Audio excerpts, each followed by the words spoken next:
Hello, everybody. Welcome to the Enough to Keep Going podcast. I'm your host, TileMaster99. This is episode number 257 for September 4th, 2022.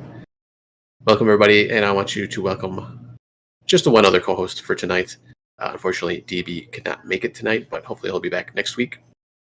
But I have with me, same man, but maybe a different name, Mr. Lee Hampton. Lee, how's it going? Hey, what's up, Tal? Same show as always. Right. Don't be flummoxed by the name change. Just dropped the gamer tag streamer name association with the gaming community, so to speak, and just went with my regular name. I think that will keep it a little cleaner from here on out. Yes, still the same podcast name. We haven't changed that. But, you know, we like to change things up every once in a while. Even I had my name changed not too long ago. So let's get started here. We got some, we're going to go with our gaming, our games that we've been playing, kind of our main games over the last week or so. We'll jump into news and then kind of do a round robin of some of the other games we've been playing the rest of the week, or from the rest of the week. First up, I'm going to go up here. I actually been playing quite a few games this past week. And actually one that I wouldn't say I forgot about it. Excuse me, from last week, but I just kind of want to hold off on it, and I'll get to that in a second. But first, I'm going to talk about Immortals, Fenyx Rising, which I jumped back into on the Nintendo Switch. If you don't remember what this was the Ubisoft kind of like ancient Greece mythological kind of a theme. You play as a demigod, Fenyx, obviously, because his name is in the title. And it's kind of an open world. It's an open world, kind of more or less a copy of, Breath of the Wild, the last Zelda game. But, you have there's a lot of similarities. You got stamina bars for when you're running and when you're climbing. You got a horse you could ride on, which is, kind of like in Zelda, that you can get different horses and you can get different skins for your horse and all that. There's different armor and weapons you can get a hold of and upgrade, and kind of do normal kind of things you do in like an RPG, open RPG, action RPG. So, not really sure like why I jumped back into this, to be honest with you. It's kind of the same way I jumped back to Star Wars previous week. I was just kind of sitting there. I don't know. Maybe I saw like on something, maybe just like in passing, or saw maybe like a sale, because I'm always getting like Twitter notifications for like stuff on sale.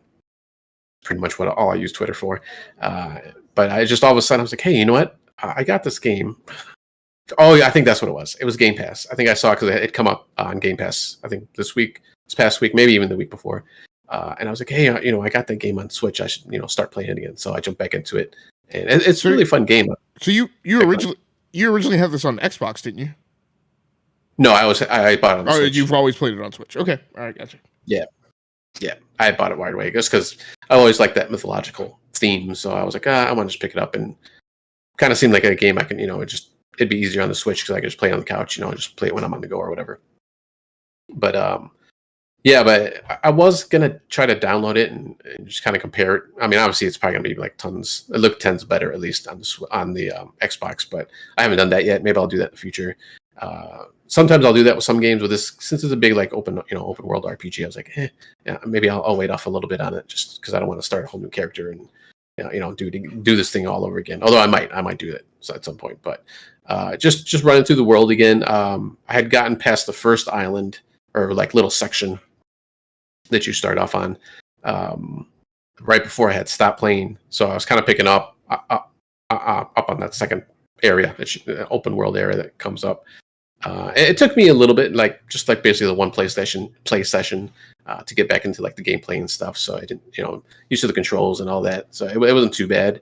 I mean, you pretty much got to use all the buttons more or less, but pretty much kind of standard fare. Kind of hold down like the shoulder buttons to do certain, special attacks, or take, use the D-pad for like the different power-ups you can get, or like your medicine and stuff like that. So it wasn't, not too off of, normal other games. So, I just jumped back into that.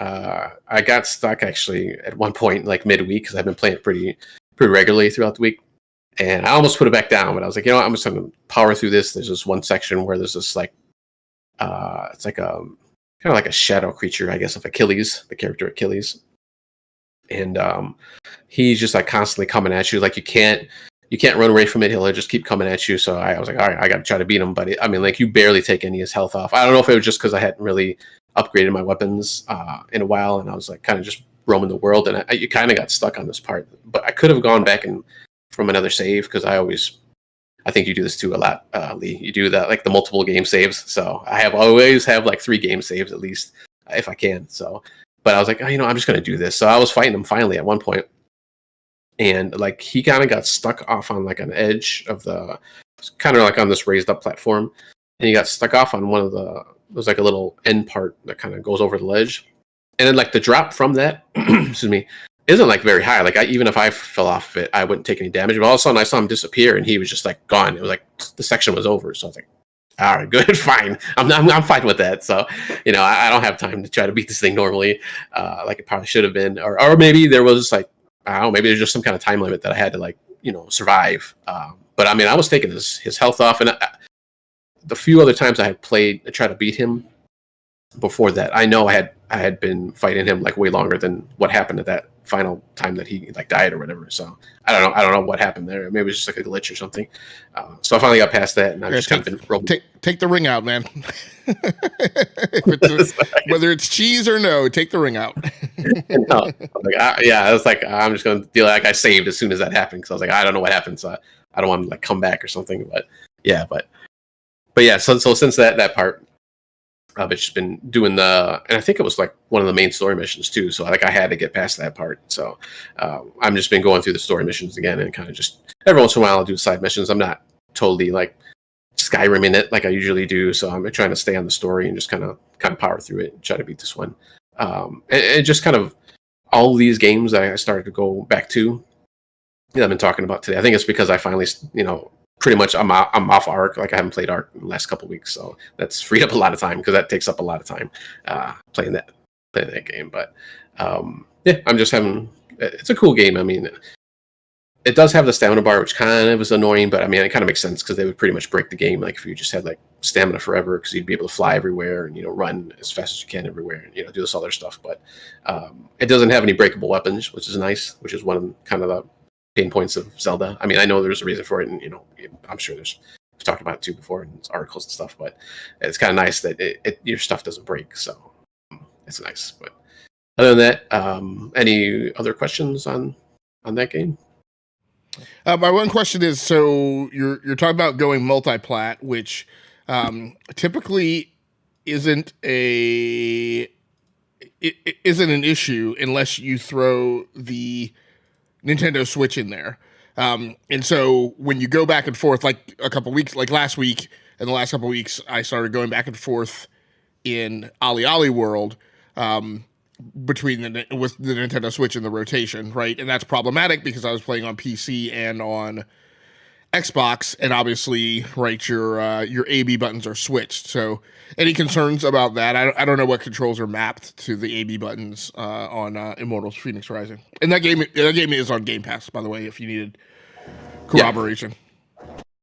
Yeah, I don't know if it's just because I've been playing the Switch a lot more lately. I kind of just it didn't really bother me too much with the button configurations. Trying to think, I think like X on the Switch at least is like the run button. No, I'm sorry, Y, because the reverse. So Y is like the run button. The triggers are obviously the triggers on the shoulder buttons are attacks. So like light and hard. So that was kind of standard fare. I think the jump. I think the jump is like A instead of B, which is normally like it's a B thing. So that was kind of weird, but I got, like I said, I got used to it right away. Probably because I've been playing other games with on the Switch, so it didn't really do too much like confusion or anything for me. Which sometimes it does. Like I get that. Like if you're switching between systems. So you said you played on PC and Xbox, or just PC with an Xbox controller? Well, just Ali World, I was playing on PC, Xbox, and Nintendo Switch. And on PC, I play with just about any time. I mean, up until now, anytime I play on PC, I play with an Xbox controller. Now, I just became aware of the DualSense compatibility with PC now over USB, so I am going to give that a whirl.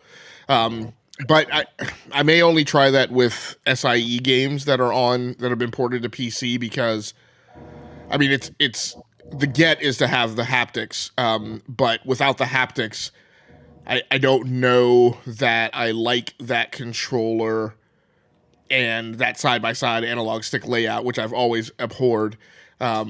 I do prefer the DualSense controller over the current Xbox controller, but a large part of that is due to the implementation of the haptics, and I just don't know that I would feel the same way without it.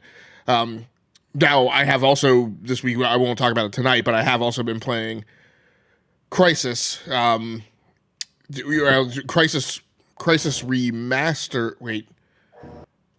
Yes, I think it's Crisis Remastered on the Nintendo Switch, but regular Crisis on the Xbox, because I've just been playing the 360 version through backwards compatibility, and then I have a little bit of the A and the B buttons are swapped, right? Which I can't remember. I think one of them's crouch and one of them's jump, right? And then that's not a great thing to get backwards right, when you're in the middle of combat, and combat in Crisis can get very hectic. So yeah, that's good to hear that you've mastered the ability to quickly go back and forth between those two paradigms. Yeah, it probably helps too that I've had the Switch for so long now, and I've voiced those concerns early on because I was like, oh, why do they have to have them first like that? But yeah, I just think in general too, like when I've done that, I mean, I still do that with like Rocket League and Fortnite. I'll switch between the Switch and either Xbox or PC now because I play Fortnite on PC and Rocket League. But both of those, well, Fortnite I actually do play. I'll play either keyboard and mouse or controller, depending on which mode I'm playing. Like when they're doing a build mode, I have to use a controller because I don't have like any experience at all building on a PC, on a keyboard and using the mouse. So that'd be pretty hard for me. But like Rocket League, I just mainly play. I've always played controller, and I don't know, the graphics. I don't really care about the graphics. Obviously on the Switch, it's not so much for Rocket League. I mean, yeah, there's a bit of a downturn, but like Fortnite has died. There's a big difference on the graphics there, and obviously frame rate and all that. But I just get used to it, I guess. I mean, I don't know. I've never really like been too much of a I don't want to say snob, but care about graphics and even frame rate and stuff like that. I can just adjust like to like the lower frame rate and all the resolution and all that, so it's not a big deal. I mean, obviously, yeah, it's better if you have all that stuff is good, but I'm just playing. I'm gonna lose regardless. So, switching those two games, but let's move on to the next game, A Plague's Tale: Innocence. I played that on the Xbox. I'm sorry, I played that through Xcloud. I'm actually on my phone. The few times I actually did play it this last few weeks, and it was just one of these things I was doing again. I was at the skate park with my son. He's doing his stuff, and I'm just like, I don't have a skateboard or a scooter or anything like he's doing, or a bike, so I'm just gonna sit there on my phone. So I was like, let me jump on Xcloud, do my alphabetical, I'll sort it alphabetically A through Z. I go through the games, and that came up first. I was like, all right, I'll give it a try because I know this is kind of like a stealthy game, but not stealthy like fighting. You're just kind of like avoiding people. At least so far that I've seen. There's only been a couple times where I'm actually like trying to take down an animal when I started playing at the beginning of the game. But it looks like, and I didn't realize this. I thought it was just like kind of a straight, like kind of old school, like like I don't know, like 16th, 17th century. You back in, I think somewhere in Europe. I can't remember if they actually said where it was. It might have been like Italy or something.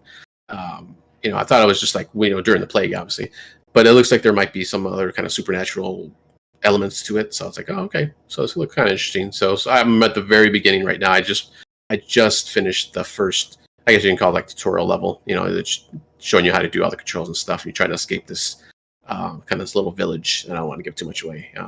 But and I think another reason too why I was playing this one is because I think the second one's coming out soon, if it hasn't come out already. Or well, I shouldn't say the second one, but the next one, sequel.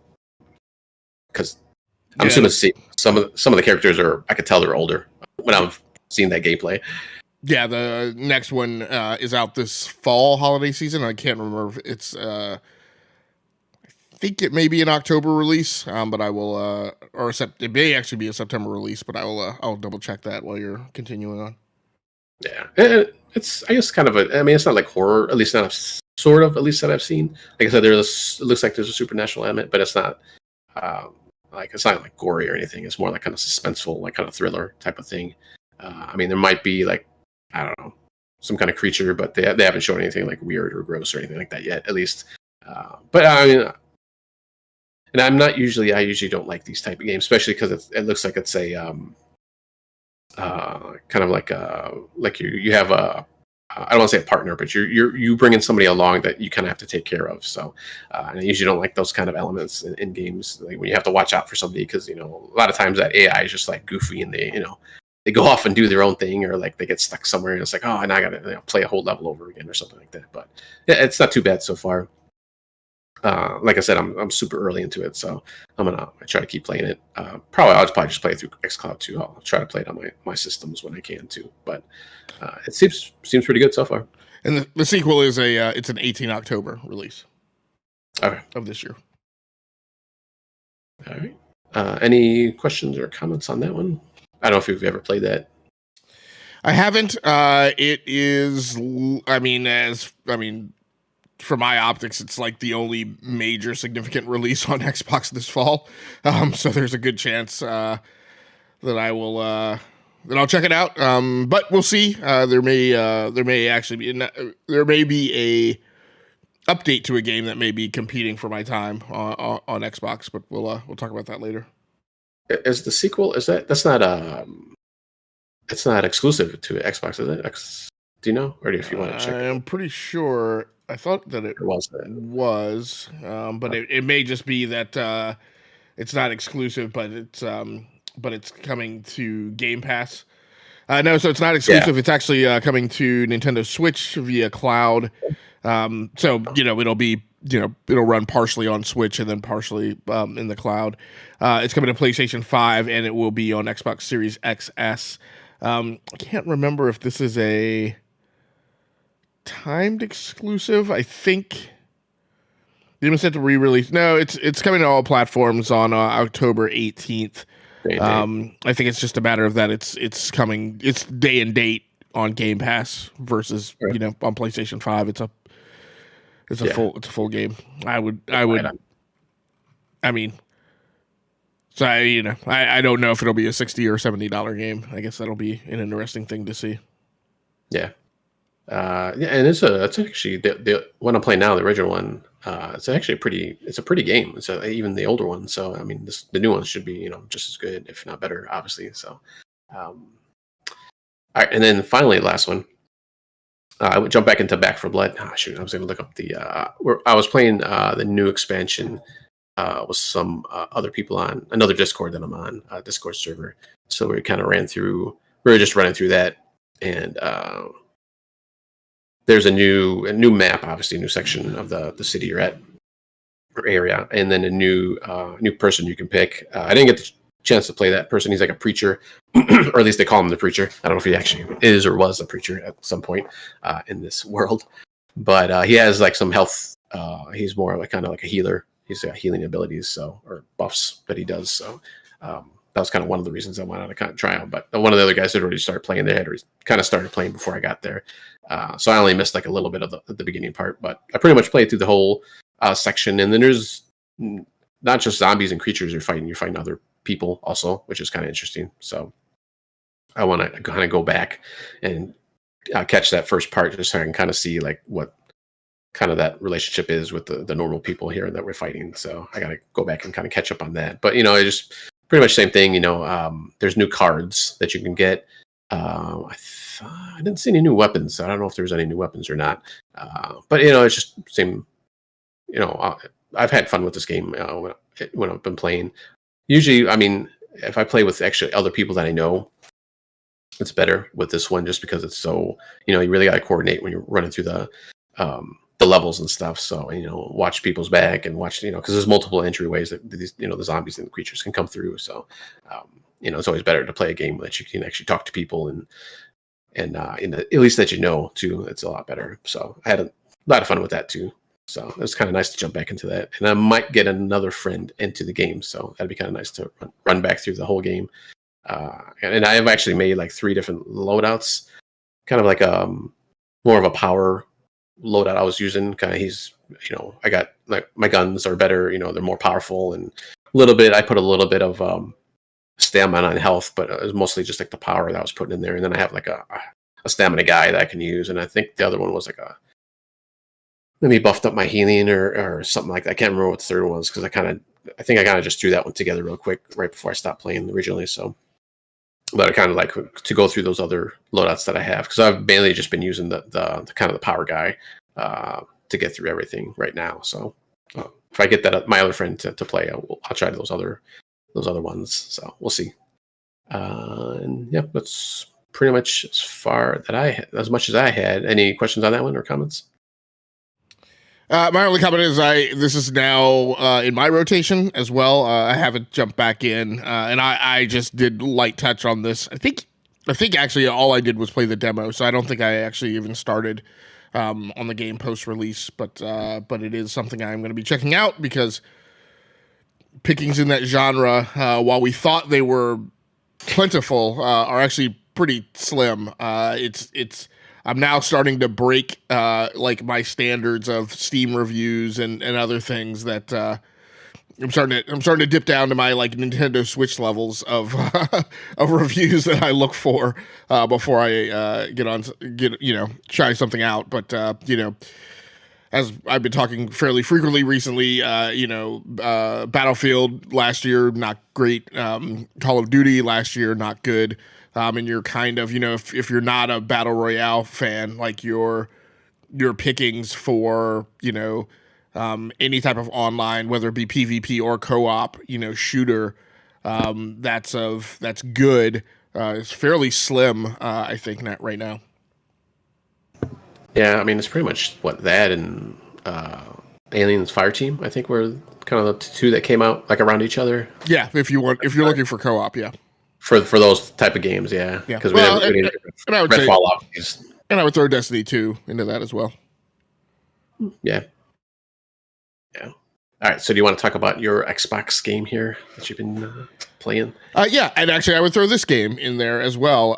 So as of late, I have been finally giving some attention to Outriders, the release from last year, I believe it was, by People Can Fly, makers of Painkiller, and I was a big fan of the Painkiller franchise. Outriders is obviously a game that is starkly different from that, but I've continued to chew away at it and have gotten a bit of a way into the main campaign. The main campaign is pretty campy and not particularly surprising. I don't know that there's been a ton of elements that have been thrown at me that I've been like, well, we've never seen that before from a story perspective. But as I mentioned over the last couple of weeks, I definitely enjoy the mechanics of the game and the emphasis on powers and not just on, the ranged weapons that you're able to get a hold of.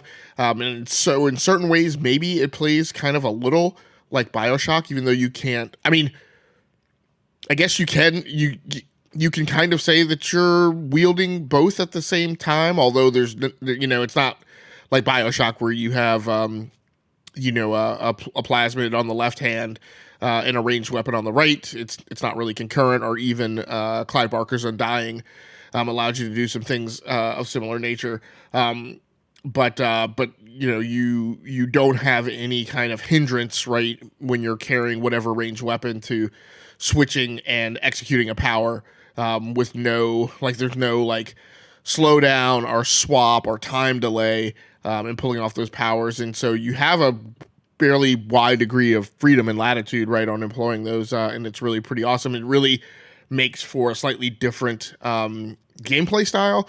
Whereas, with Destiny 2, you can utilize powers, but there's always kind of a bit of a sense of desperation when you pull off a power, whether you're throwing a grenade or using your, what I think of as your sub power, or using your super. The odds, at least when I'm running through as a single player, there is a slight time delay and there is a bit of a slowdown and there's a feeling of a little bit more risk and exposure when you go to use one of your powers in Destiny 2. Minus, well, I mean, even throwing a grenade gives you that split second, right, where you're not shooting to pull that off. And that is my one regret of Outsiders, at least as far as I've been into it. There have been many, many, many times where I'm like, wow, I really just wish I had a grenade, but you don't. And this may be one game I thought I saw. I mean, there have been a handful of games in the past that I've played where the enemy has grenades and you don't, which is particularly frustrating. And I can't remember if this is one of those, but I'll continue chewing away at it and playing a little bit more of it. Kind of gives a resounding vote again for Game Pass. Because it's a game that I haven't paid full price for because it was, very sketchy on what its performance and quality were like. But I really have enjoyed, what I've played of it so far. I also intend on getting over and checking this out on PC as well. But right now I'm having a ton of fun with it, and I haven't even gotten into the co-op yet, which you can launch into, as is the case with most games, right? Once you get through kind of the minimal onboarding phase. You can immediately launch, you get to a city center, right, where you can launch into co-op. The one knock that I would have, although I've weathered it okay, so I think that's, again, an indicator that this is not a thing that I get particularly hung up around, whereas I see many other gamers do. But it does not have, at least as far as I've been exposed to, it doesn't seem to have the complexity of cosmetics that Destiny 2 has, and certainly nor Fortnite. So it's a pretty overall bland approach. In fact, I mean, I wouldn't even say that it has the same level of approach to cosmetics as even Halo Infinite does. And so it's a very kind of bland vanilla approach towards cosmetics. And I don't know if there's a tip over point where that really kind of comes into force much more strongly. But right now, you just pick up gear and it looks like whatever it looks like. Now you can change the appearance so it looks like another piece of gear.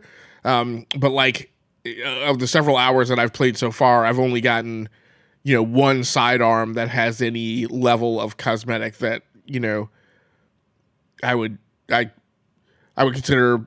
I don't want to say enjoyable. I mean, the other weapons aren't ugly; they're just plain.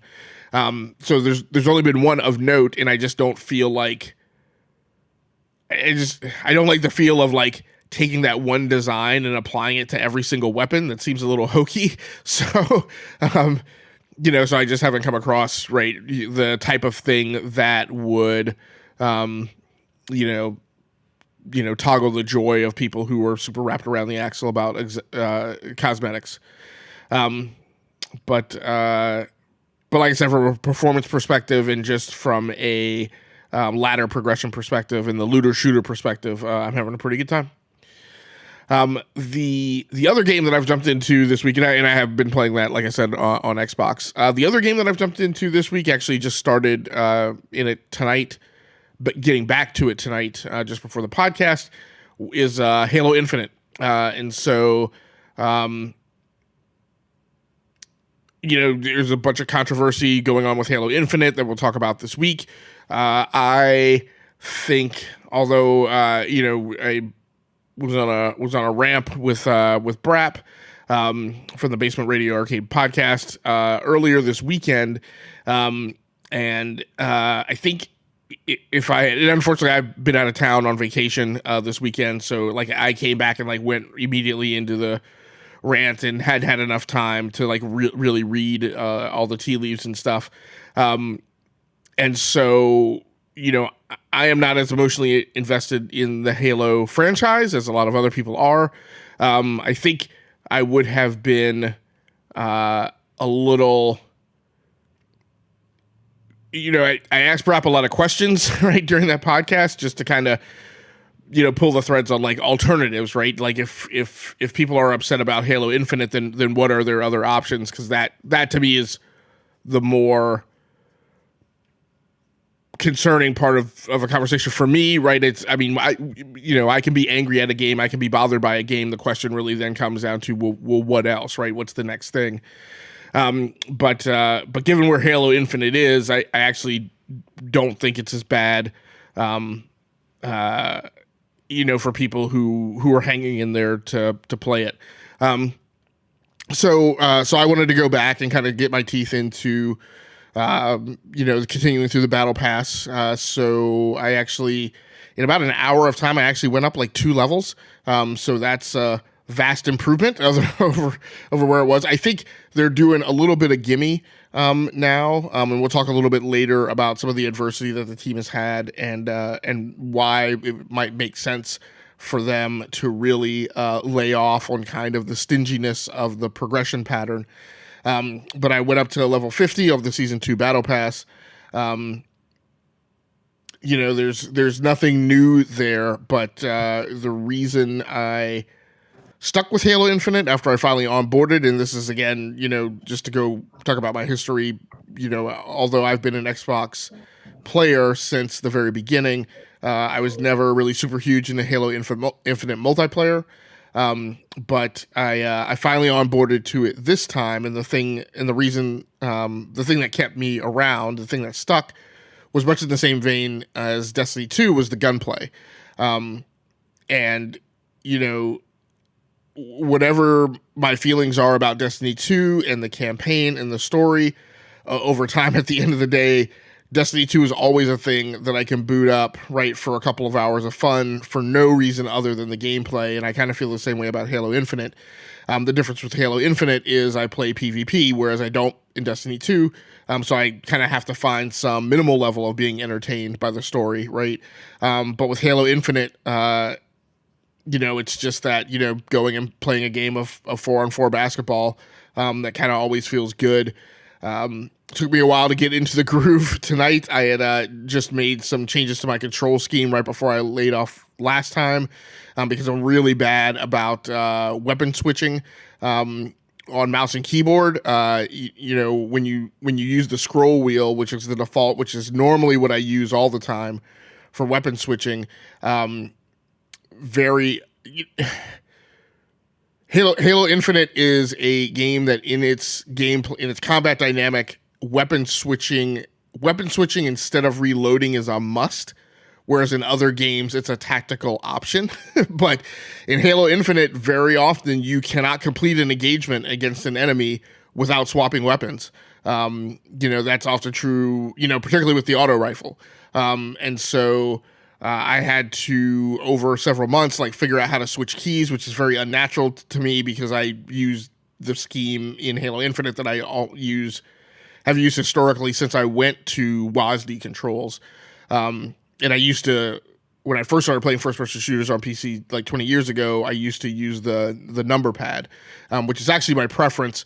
But just as I started live streaming and stuff, there's just too much stuff on the desk. So I just had to eventually make the switch to going WASD because I was like, this is not, using the numpad isn't going to work. Because the way I used to use the numpad is I used to take the keyboard and shove it way out to the left so the numpad was in front of me.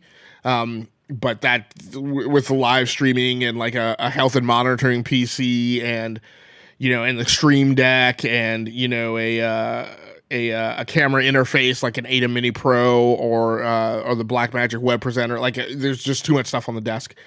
So I've had to make that switch to WASD, which, being forced to find a better paradigm for weapon switching, just caused me to have to shift controls.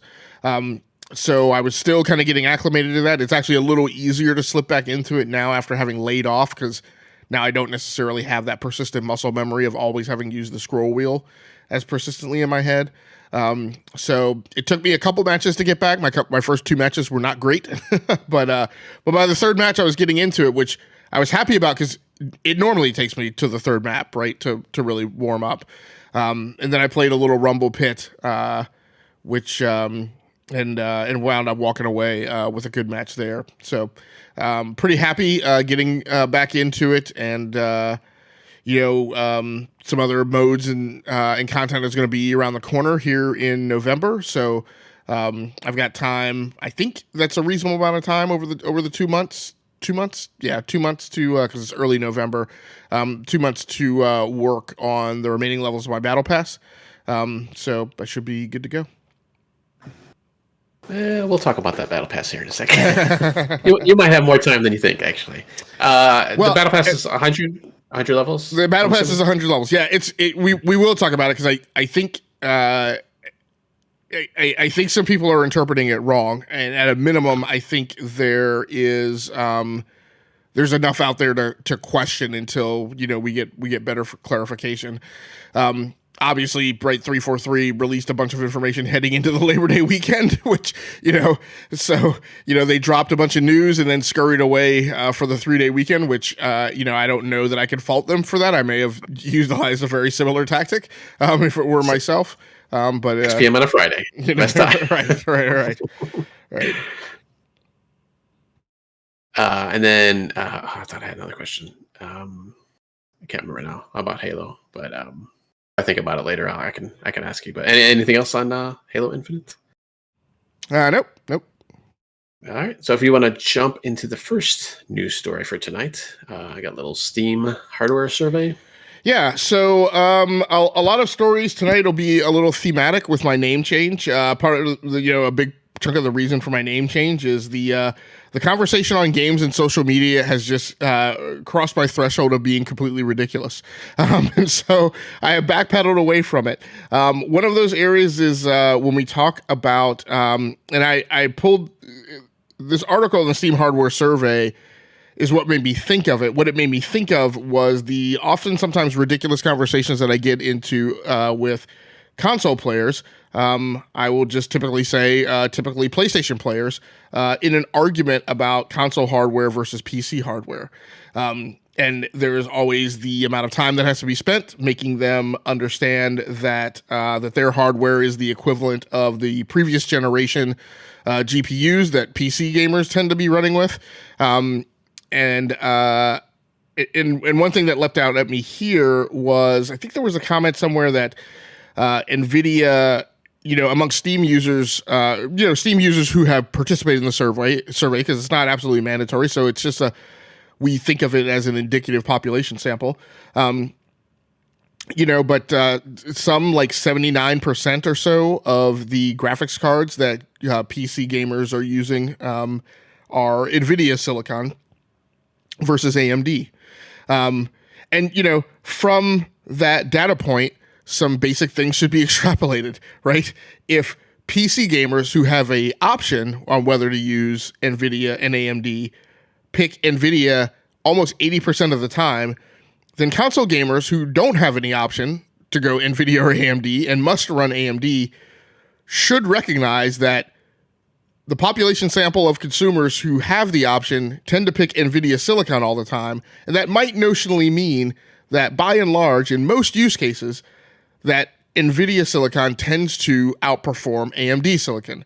That should thereby then end any discussion of of console hardware being at parity with PC hardware. Now, I know that conversation often goes along with, most PC gamers run a GTX 1060, but at the end of the day, the fact of the matter is that PC gamers, regardless of whether or not they are running hardware at parity, always have, 4 or 5 different dozen bajillion, levers, dials, switches that they can pull, turn, or flip. That allows them to tailor the experience to their desired performance level, and having the option to run at 4K 60 or 1080p or 1440p 120 is not the same, right, as having 39 different options on how to tailor your experience. But the Steam hardware survey kind of indicates what it has been for the most part, right? That a lot of people are still running the GTX 1060, but NVIDIA 3000 series cars are on the rise as those prices have come down and the bottom has dropped out of the crypto market. I would read any articles on this with a grain of salt because I've seen conflicting articles. This article says solid gains for Intel and NVIDIA, but VR in decline. I have also seen articles that talk about, so AMD has grabbed larger market share across the Steam survey. for CPUs, right, over time. But I think they lost like 1.7%, right, from last quarter to this quarter. I don't think that's significant. I think that's indicative of the number of people who bought Alder Lake CPUs when Intel very deliberately, priced those chips at a price point that was able to undercut AMD. With a chip that is, significantly more performant, right? So over the last few years, I have said there was absolutely no reason why anyone for a performance perspective should build on anything should build on anything other than Ryzen. But at the beginning of this year, I flipped that recommendation, right? And I was like, I don't know why anybody would not build an Alder Lake, PC if they were building one right now. But the AMD chips have just, the next generation of AMD chips have just dropped, the 7000 series. They are priced, despite what a lot of the panic on social media says, they are actually priced at exactly the same launch prices as the 5000 series and the 3000 series, and in some cases are actually less expensive than certain SKUs amongst those. So it'll be interesting to see what this thing says over the ensuing quarters as new gamers on board. With that, Windows 11 also made some gains this time.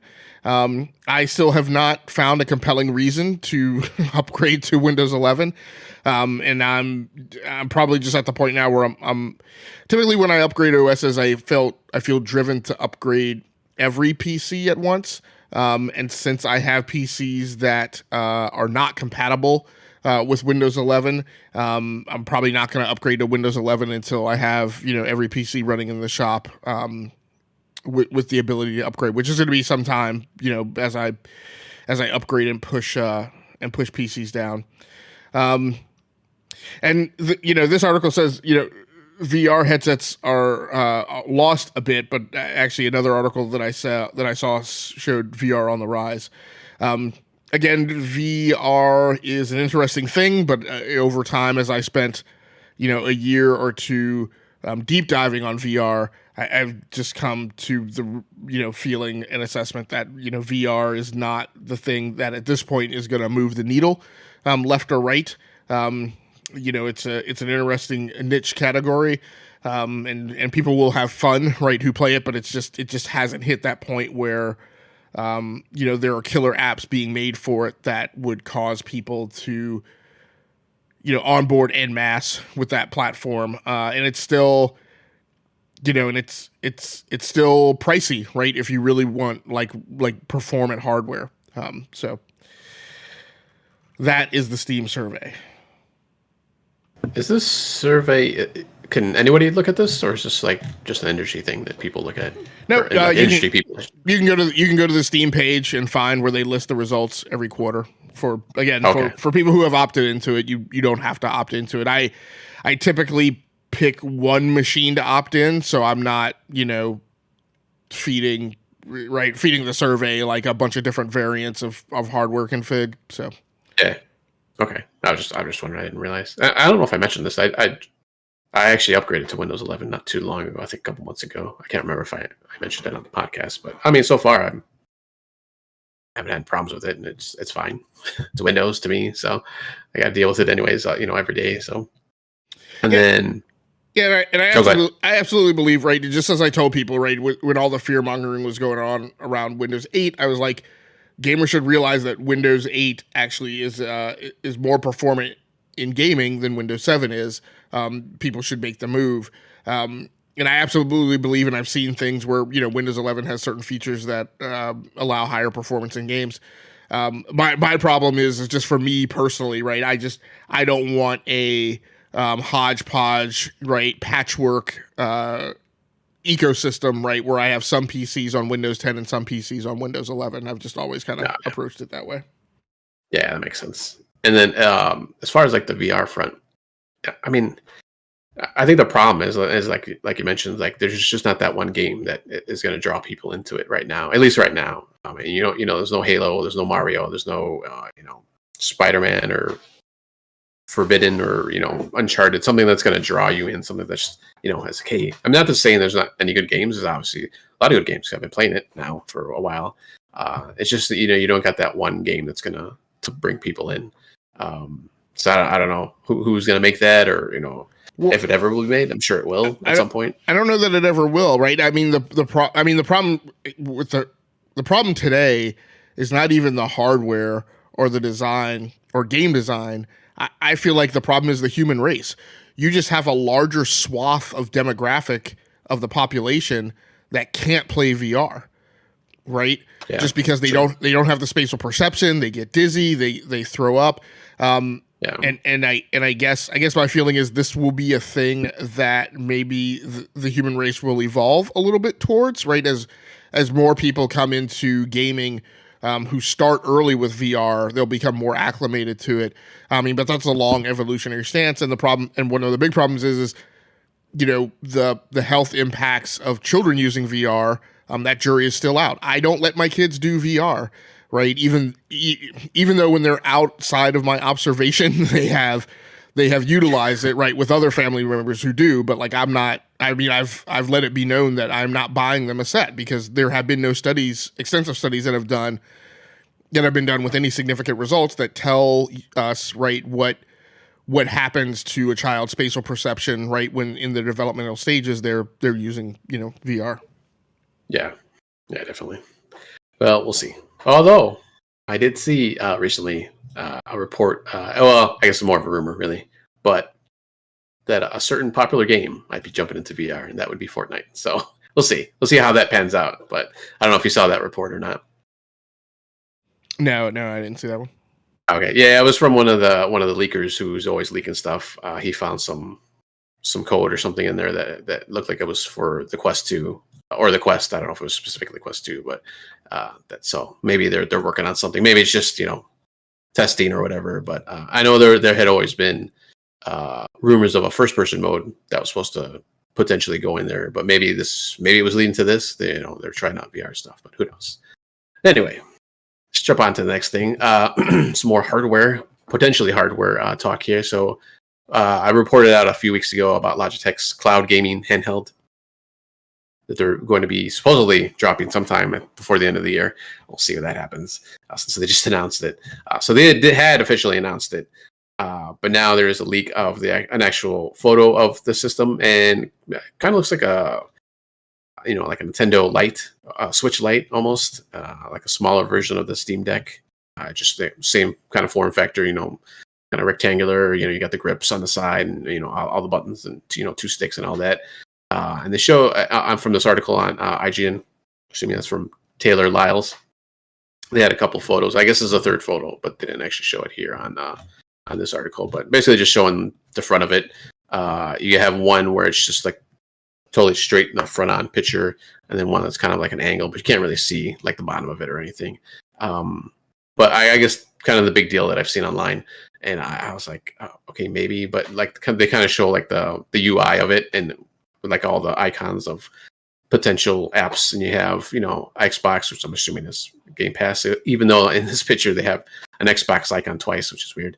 They had nvidia, what is it, GeForce Now, Steam, just Chrome, YouTube, there's regular apps, and then they had Google Play. So maybe potentially you might play mobile games. I don't know how that's gonna work, but I mean, this could always just be like a mock-up, picture. They're just kind of showing what it might look like or something. So you never know. At least that's how I was kind of looking at it. I was like, all right, well, I mean, we don't know for sure. We don't know anything. So, but I just thought it was kind of interesting, just kind of the form factor, the way it looked, and they speculate, since they don't really show a picture of either the bottom or the top, like from the top view or bottom view, they think there might be like an SD card port on the front, on the top, or there's something else I can't remember now. I think it was just like a headphone jack or something like that. So I mean, obviously we don't know that for sure, but hopefully soon, since obviously it's in September, we got a few months left in the year. We get some more information, if not a release date coming for this. And I don't know, it might be kind of something I might want to look into, just because once again, here on E2KG, we like the tech, so I just at least to buy it. I was always big on the Google Stadia at one point when it first came out, and I had to drop it for other reasons. Not that it was a good, it wasn't good, and it always played nice, for me. So, but there's other reasons I had to drop it. But so this might be something else I'll have to look into, or not have to, but I'd like to look into, just because I'm kind of in the cloud gaming mood as of late, as of this year at least. So we'll see how this pans out. Any thoughts on this? Like I said, it's a leak photo, so we're not even sure if it's totally real, but more than likely it probably is. So we'll see what happens with this one in the future here. Hopefully in the near future. Any comments or questions or thoughts on this one? I mean, the question is going to be, can you play it in the US? I think one thing that slipped by people is that this Logitech Handheld is in partnership with Tencent. And I think one of the things that is not commonly known is Tencent, if I'm not mistaken, is the 4th largest cloud service provider on the planet. Now, they are home headquartered in China. I don't know what restrictions there are on them, but they do have data centers in the U.S. I don't know how many they have. So they have 70 availability zones spread across 26 regions. But I don't know exactly how much of that fabric is in the U.S. I don't know if that fabric has agreements with multiple colos and Google and Amazon and Microsoft. I don't know how that thing is set up. It looks like they only have. So they've got 2, 3, 5, 6. So it looks like they only have potentially 6 data centers in the U.S. I'm not absolutely certain if this map is showing me regions within the zones. But I mean, regardless, that's a far cry short of AWS and even GCP or Azure. So the question is going to be, right, obviously, right, with Stadia and with Xbox Cloud Gaming, right, the limiting factor is how close are you to, right, the most nearby colo. So it's going to be fairly interesting on what this looks like in terms of delivering service to people in the United States. I haven't seen anything on Logitech's blog post or anything that actually says this device is going to be sold in the US. It is absolutely possible that this is a European-only device or an East Asian device. So anything that I think has been put out about this device is almost all leaks. There was one official announcement from Logitech on their blog that they have partnered with Tencent to bring this device and make it available in 2022. But I don't know that said that they were releasing the device globally. So I think there's a lot of questions still about this device and its availability and yada, yada, yada, that remains to be seen in terms of exactly how it works. Like, I mean, I think the media has gotten very lathered up about this, and Stadia had tons of prerequisites on top of it. Xbox Cloud Gaming has a significant number of prerequisites upon it.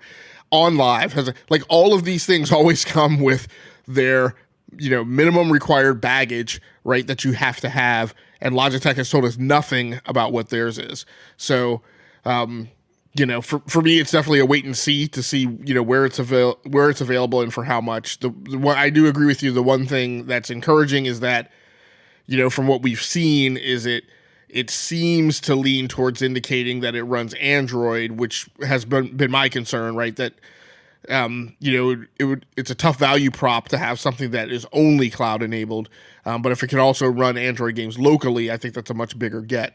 But again, these devices very much, right, get shown with mock-ups and other things of UI that aren't even like the running operating system, right? It's like a JPEG, right, photoshopped into the image. So, it might be running a variant of AOSP and official Android to get the Google Play Store. But that's not a small stretch, right? Because for a Chinese company to get a hold of the Google Play Store and put it on a device, when we have numerous instances of Chinese handset, smartphone manufacturers who have not been able to do that, right? It's a thing that's been rife with a history of conflict. So it'll be interesting to see how it turns out. Yeah, I guess we don't really know like what the relationship is between the two companies. Like what is Tencent actually doing with them? Is it just like a money thing? Is it? Or does it say? It says on their blog post that it runs on their cloud. Oh, okay. I wasn't sure about that. So that's the thing that's like the stick in my craw. Like until I understand exactly how that technology works and how that delivery methodology is going to work, it's very sketchy to who's going to be able to onboard with the device, or even if it gets sold in the U.S. Yeah. Okay. All right. So let's jump into the next news article. I got some kind of bad maybe news, or maybe we'll see here about Splitgate. So Splitgate was originally started as a university project for I think either a software engineering or software development comp sci, or game university student who was graduating. Since then, the game has gotten traction, and then they were able to get an infusion of cash from various venture capital vectors. And so what they have most recently decided is that the game as it exists now, they're pulling a thing that is very similar to Destiny, or Destiny 1. They have determined that in order to realize the actual potential of the game as the way their vision paints it, they need to do a reboot, and they basically need to move over into a different architecture, which is not surprising. And so they have made the choice that they are done doing new feature implementation on the current Splitgate, and they are moving on to a new code base. Now, again, I've seen conflicting reports about this too. I've seen reports that say that they're going to an Unreal Engine 4 new code base. I've seen one that says that they're going to Unreal Engine 5.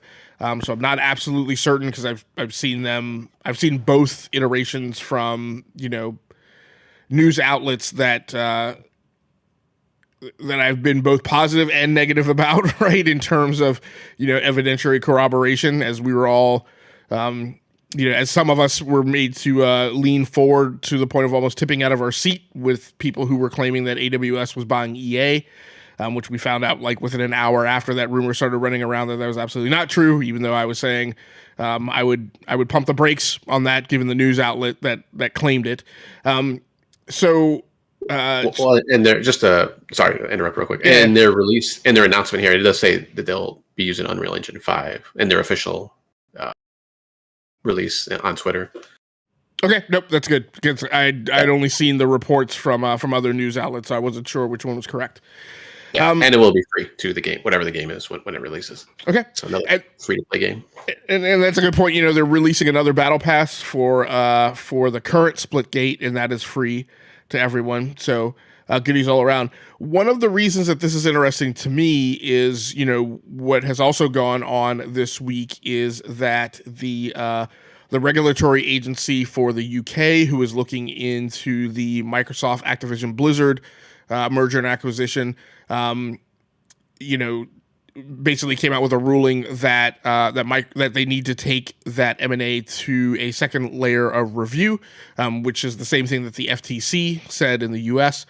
And that Microsoft and Activision have until September 8th to show additional evidence and or take up an undertaking, which is basically a restructuring of the deal, and present that as an option to the CMA for further consideration and whether or not they're going to approve the deal.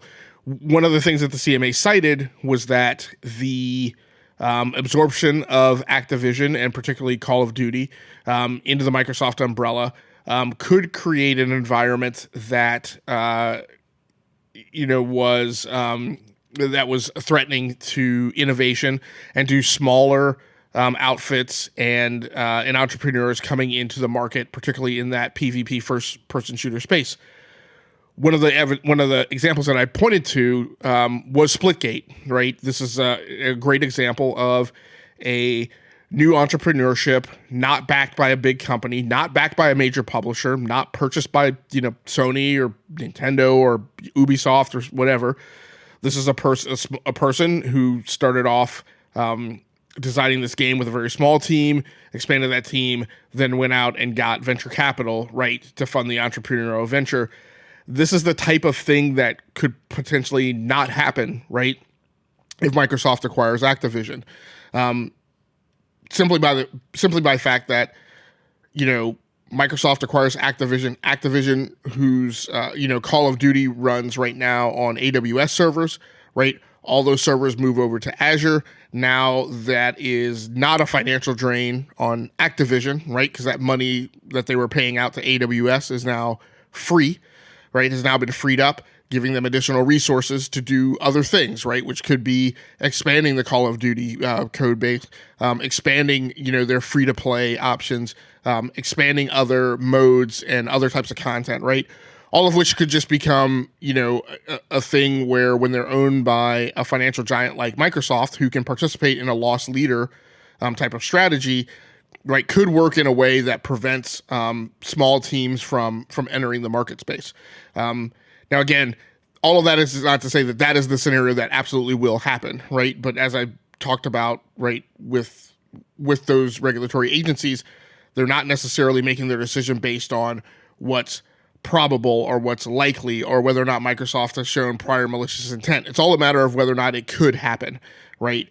And so this story leaped out at me because it's, again, the very example that I pointed at of, people who right now in the gaming market can overcome the barriers to entry and deploy a game. And even in, right, the current environment, they are facing adversity, right? It's not a given that they would have been able to pull this at all, right? In fact, many other games have launched in recent history that hit the same type of a wall and they were just done, right? The team just dissolved. The game died on the vine. There was no do-over or second chance. And so that's incredibly rare because, right, the fact of the matter is that, over 90% of the games that are made every year don't even break even. And so this to me is an interesting thing to note, just to see how this game goes on and whether or not this effort is successful, because it will be one of the small sample sizes of games that are able to compete in even today's market, and in tomorrow's market, may not be able to compete at all if they're not bought by a Microsoft or a Sony or an EA or an Ubisoft. Yeah, it kind of reminds me of the. I think I had this story out there of the people who created Spellbreakers, which was kind of the battle royale magic game. They got bought up by somebody, I can't remember who. And I don't know if that was the actual reason that the game, ceased to exist. Because I thought it was maybe Sony that had bought them, or maybe an offshoot of one of the other companies that Sony owns had bought them. So they kind of got pulled into other things for that company. So it's nice to see that these guys, this team is able to kind of keep going, and who knows, they might get bought out too, like I said, at some point. But at least they as far as we can tell, they say, hey, we got a game out there that's super popular, but hey, it's not, it's not what everybody kind of wants or what they thought it could be. So, they're kind of pulling back and, concentrating on other things. And I totally forgot that, this was just like a school project, basically, more or less, for these guys and, gals.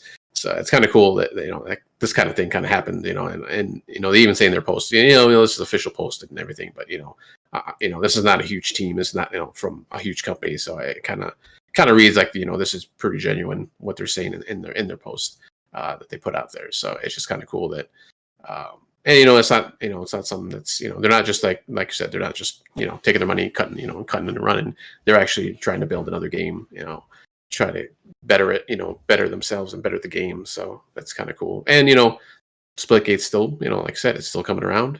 They still have another battle pass coming out. That's going to be free too. The whole battle pass is going to be free for everybody. So that's kind of cool. So, and then they mentioned, and not, I don't think in there, but in like in other articles I read too, or I think it was the still the Twitter post that they were kind of still talking with people. They're obviously still going to be, doing minor updates, and just if there's any problems, they'll obviously fix them and stuff like that. So the game's still going to be out there to play, the old game. So that's cool. All right, so let's jump into our next story, which is interesting to say the least, from Frogware Games. If you want to jump into that one. Yeah, so Frogwares, if I'm not mistaken, is the developer behind the series of recent Sherlock Holmes games, which I believe Swissguard has played, and I think he's played more than one of them. Their latest project, Sherlock Holmes: The Awakened, is currently in its Kickstarter round of funding. The reason this story kind of made the news is because they've exceeded their goals for the funding, but the extra that they're trying to extend to gain more funding, which, if you're familiar with Kickstarter, generally the way people approach it is, if they achieve their goal, they make the thing, right? But if they break that goal, 2 or 3 times over, then they add additional features, right? In terms of a game, they add different modes or new content or whatever. The people who are making this game are developers out of Ukraine, and what they have offered is that additional founders feeding into the Kickstarter can have their message placed on 3 pieces of artillery, because some of the members of the development team are currently serving in an artillery unit in the Ukraine. Now, my controversial opinion is, on Twitter and on social media, these guys got dogpiled by people who didn't agree with their way forward, and some of the things that they were offering. But one of the reasons why I've broken away from social media is some of the comments that were made against them seem to be from gamers who are completely unaware and ignorant of current events. One of them was that, that munition is guaranteed to land, next to a civilian. And I'm like, first of all, the notion, that a person is speaking in absolutes and saying guaranteed, particularly with a piece of artillery, is rather ridiculous. But on top of that, Ukraine is not attacking Russia. Russia is attacking the Ukraine. 99% of their artillery is trained on Russian units who are threatening Ukrainian civilian centers, right? Now, the Ukrainian army is not completely clean in this. They've done things like taken over civilian population centers and made them military headquarters. They have marshaled forces in civilian centers. However, that doesn't negate the fact that this is a war that the Ukraine didn't ask for. And so, again, as with many things, right, in the gaming community, so to speak, it's fine to be outraged about a thing, but I raise a little umbrage at being outraged on the basis of incorrect or otherwise misinformation or disinformation. So, I could go on and on and on and on about why this team is doing this. I am not necessarily saying that they are justified in doing it, but I am saying that the manner in which, and the basis of which, in certain cases they have been vilified, are just absolutely incorrect. And much as the same, right? This is very similar to, in some ways, maybe it's a little more extreme, that, in the way that, gosh, now I'm forgetting their name.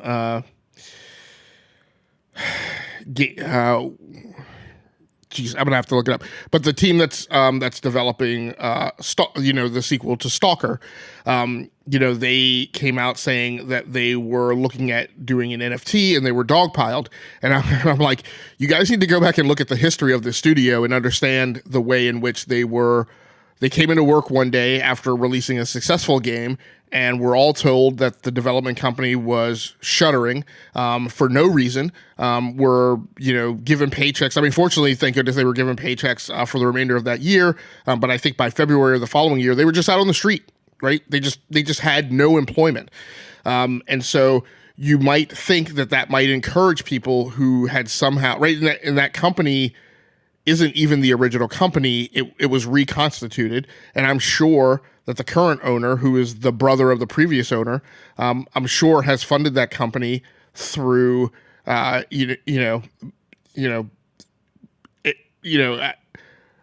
will assume that the manner in which that the company is funded is legal, but there's a good chance that that there are some things that are on the periphery of what's legal. However that company scratched together quarters in the couch cushions to get everybody back together to relaunch the development effort, which started back as early as I want to say like 2012. Like, you might think that company might have a reason for wanting to get paid for something in a manner that paid them directly, and didn't go through a publisher or or the 15 different financial institutions that have to be involved in money passing through hands, right, to get from a purchaser to the actual seller.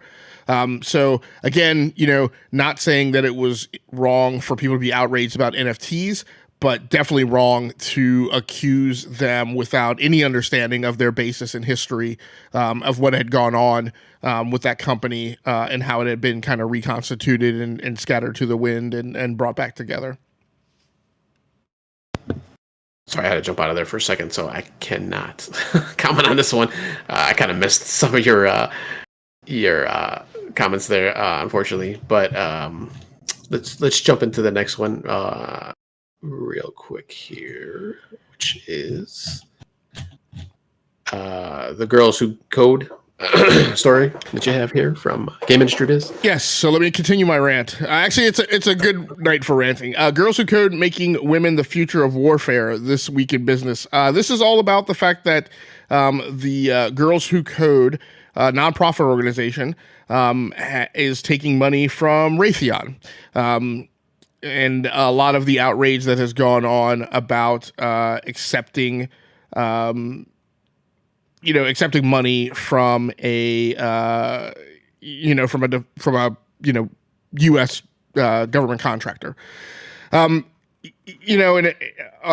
there's really not much more to the story. It's just a bunch of outrage because of the source of part of the funding. And, the only thing I can say is, the reality of the world today is that government contractors do a lot of work in software development, systems engineering. In a lot of cases, they are, it used to be that if you go back to kind of the World War II era, right, that a lot of advances in technology were done in the Department of Defense, right, and in the government. And over time, right, that has flipped 180 to where now your biggest innovations are happening out in commercial, and now they are feeding back, right, to the government. And so, right, wrong, or indifferent, right, government contractors are a way, right, and let me add to that, government contractors are also a regulated industry. And so where you have things like in the gaming industry, where you have rampant reports of misogyny, racism, sexual harassment, etc., you would expect, not saying that that's necessarily the case, you would expect to not have a lot of that in government contracting because it is a regulated industry, where compliance with U.S. statutes on fair labor practices are mandated, and there are checks for compliance. And so whether you like it or not, or care to admit it or not, government contracting is a primary way that disadvantaged youths coming from those types of backgrounds can join the workforce in STEM fields and have a reasonable expectation of being given a fair chance. And that is not the case across all of commercial industries. And so again, it's a path. You may not agree with it, and that I can understand. However, it is a path that a lot of people have to follow because they aren't given any other option in terms of ways forward or ways out. And so again, I don't personally have a problem with them funding a nonprofit organization. Activision funds nonprofit organizations. That to me might be a thing to get angry about, right? So again, fine to be morally outraged, but I think and government contractors do lots of things that are not directly associated with putting a missile on top of a target. That's a very limited frame of view. Government contractors do things like work for the FDA, work for the Department of Education, work for the Centers for Medicare and Medicaid. And so kind of blanking in them with this singular point of view to me is a little uninformed. So that's all I wanted to mention on that topic. Okay. Yeah, I mean, I was reading through this article and I was just like, I guess I don't get it. Cause I mean, if you look at like an overall, like, I mean, there's going to be all kinds of different, companies and we can get into like all kinds of different ways, but there's companies that, deal with these, Raytheon and all these other kind of, government agencies. And if people really knew like how much, how many companies are out there, I mean, are they just going to drop, all these companies or products or, whatever else is, dealing with these people? No, probably not most likely. I mean, and not to say that they shouldn't or, that they can't, but I mean, and it kind of goes into the whole, and not to go into like a whole other tangent or anything, but kind of like the political thing too, where it's like, oh, this person deals with this company, so I'm not going to deal with them anymore. Well, you know what? Why don't you look at the list of things that this person does? The other companies too that this person deals with. It's like, are you going to drop everything just because of that one thing? And kind of like you're saying, like I don't want to say that you shouldn't and you just can't, but I mean, you just kind of look at their overall picture, and yeah, maybe these companies, like you said, aren't they're not solely doing all this military stuff or this supposedly bad stuff. They can do a lot of good too. So I don't know. I just find it kind of weird, like just overall how just reading this article. So I'm not saying this shouldn't have been written and this person's wrong or anything like that. It's just I don't know. It's just weird to me, I guess. Well, and some of my extending thoughts on it, right, is I would be more concerned about, the involvement of a big oil company or a cable company, right, or a telecom, right, companies that, those latter two that have and continue to lobby for what are basically geographic monopolies, right? And do things like lobby against municipalities, right, designing their own internet, right? Even though the large cable companies won't provide it because their areas are rural. So I think there are other things, and then on top of that, right, it's tell me a company that isn't a government contractor, right?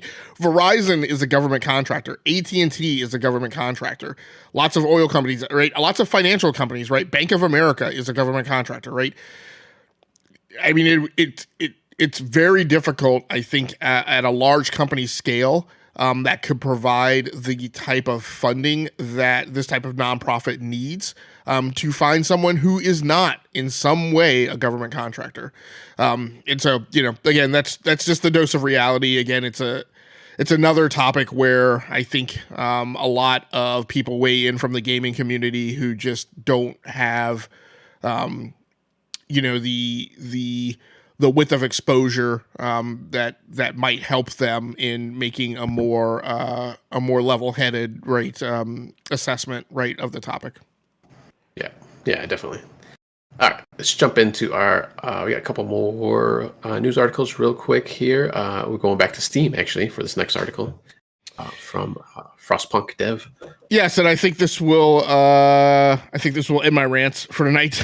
But this is a thing where, like, everybody has their own approach, right, to consumerism. One of my things has always been I don't personally buy games from Green Man Gaming and CD Keys or whatever it's called. And you see some people who get very outraged when you refer to those as gray market operations, and people who assert that they are always legit.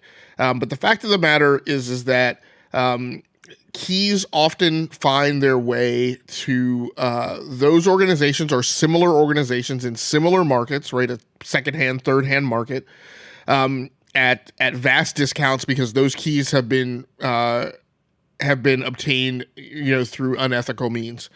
And so, what this particular article is about an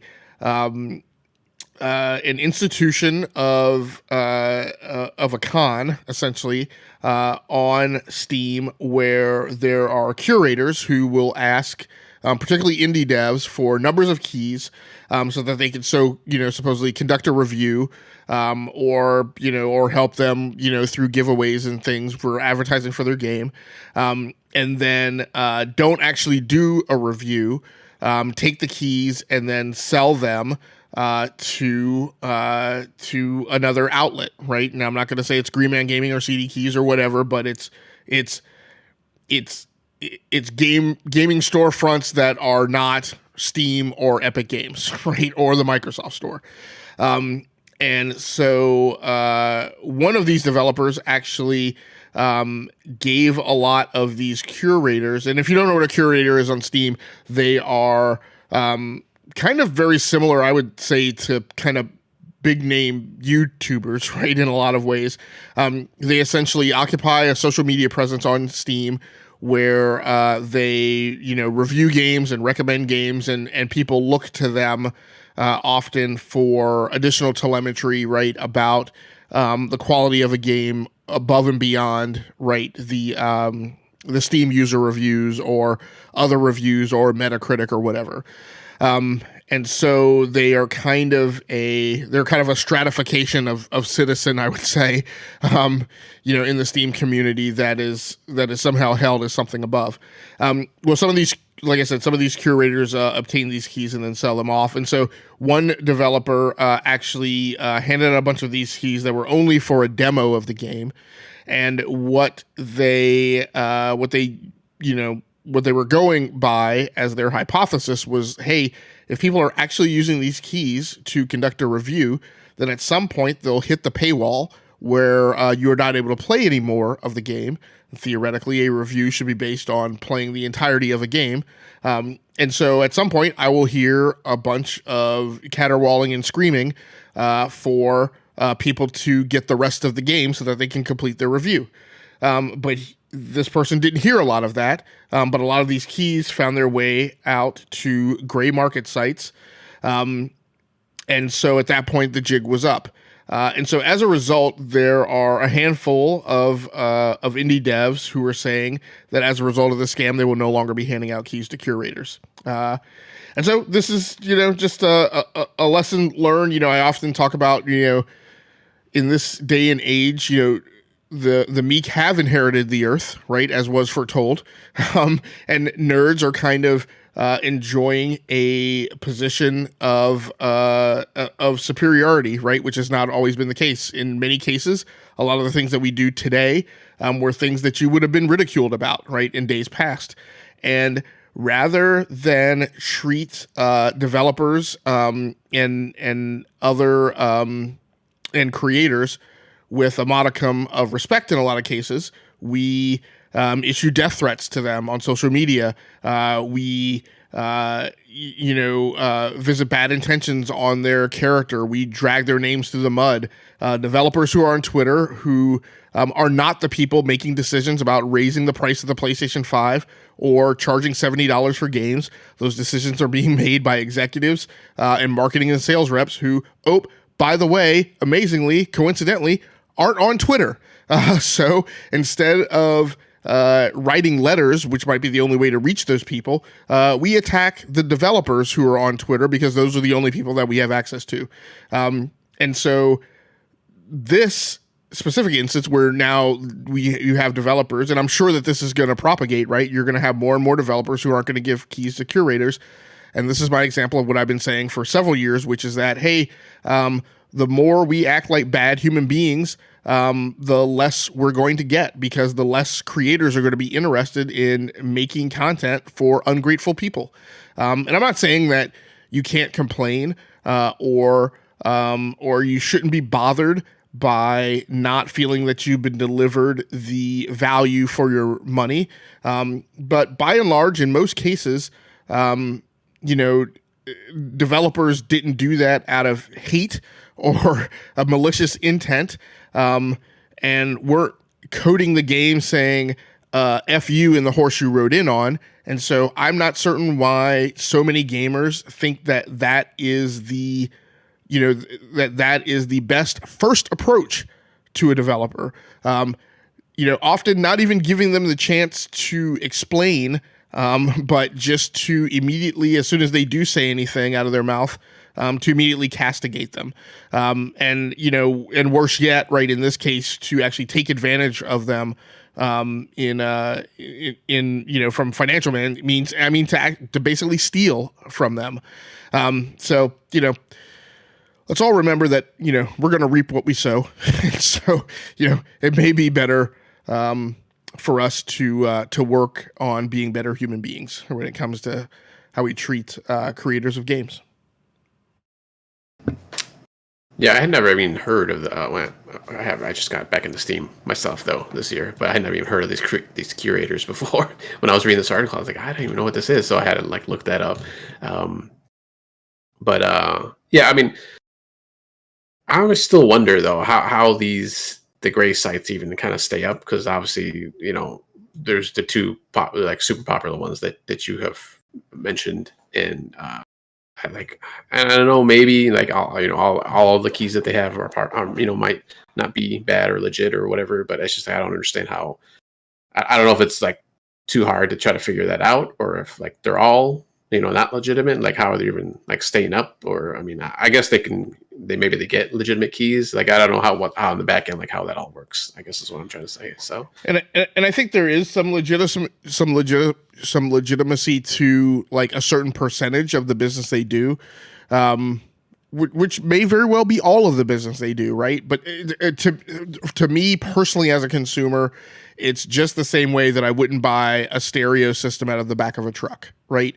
I just don't know with absolute certainty, right, what the pedigree of that thing is. And so, I'm not going to do it. I have not been able to figure out how those sites offer games at some of the ridiculous discounts that they're able to offer them. Now, the conventional wisdom is because the publisher takes some amount to make additional deals, and that may be true, but I just don't know that for certain, right? I haven't seen any publisher that runs around saying, when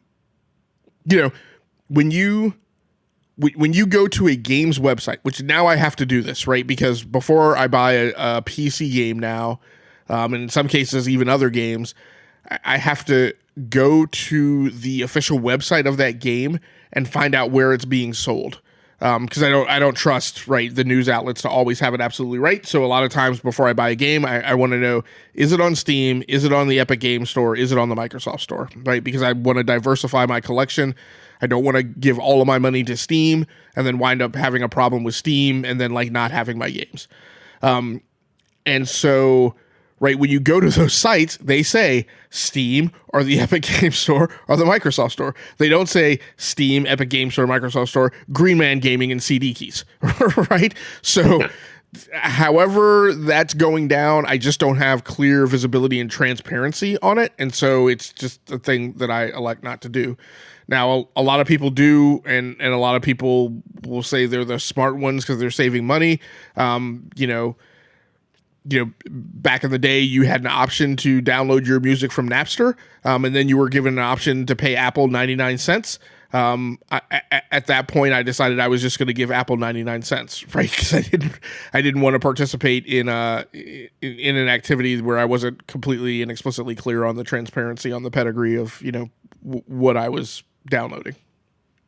Yeah. You just never know, and at least for me, I get paranoid. I think the worst case scenario that SWAT team is going to bust in through my house to to take me down because of illegal happenings, just because of a download or a video game. Obviously, that's probably not going to happen, but you just never know what's, like you said, you don't want to buy stuff out of the back of a truck. It's kind of the same thing, but they could be legit. Who knows? But we'll see.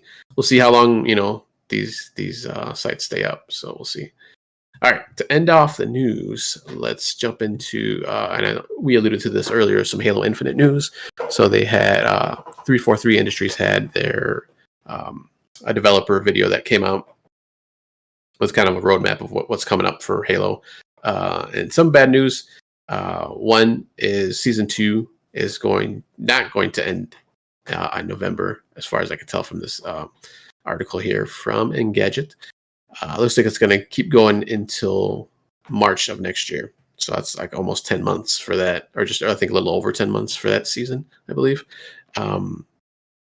I didn't jump. I don't think I even finished the first season of Halo. So I mean, I know that's not, I guess, a super big deal because obviously Halo seasons, even if it was shortened, they can't kind of keep going. They don't like just drop off. But that's a pretty long time for I guess for a season or for a battle pass. And then I guess the other big news, I should say, but the other big news is no couch co-op for the campaign is gonna happen. That's officially not coming about. But the online co-op will still come out along with the Forge coming out this November. November 8th is what the date they have down here. So, and it looks like that Forge it'll just be a beta at first, so it's not going to be the total thing coming out, the total release. But so a couple kind of, like I said, a couple bad things, a couple of good things, I guess. It depends how you look at it.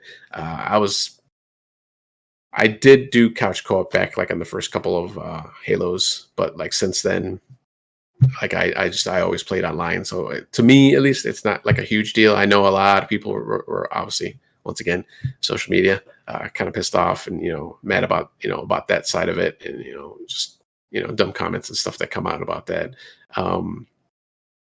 Season pass. I mean, I guess that's bad. I mean, even in like other games that I've played, sometimes the season gets stretched out. Maybe not to that length, but I mean, they're working on it. It's not like they just said, "Hey, we're not going to do this stuff anymore."